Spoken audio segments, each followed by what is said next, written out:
In this video, I'm going to show you how to download and install apps on your Roku streaming device.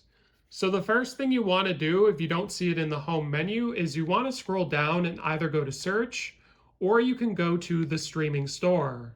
Now the streaming store is essentially just a place that's showing you some of the most popular apps and channels.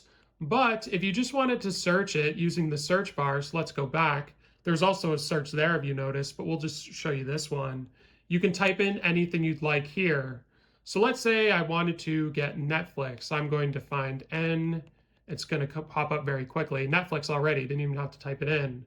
So here we're going to go with Netflix. And once you've found the app you want, or channel I should say, you're going to press the OK button on it.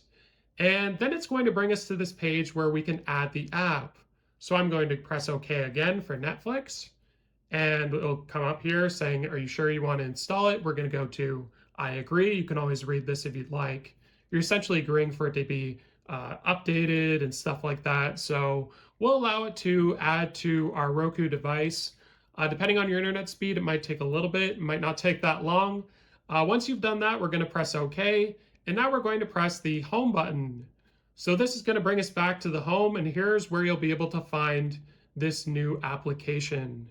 So hopefully this video was helpful. Like and subscribe, and we'll see you in the next one.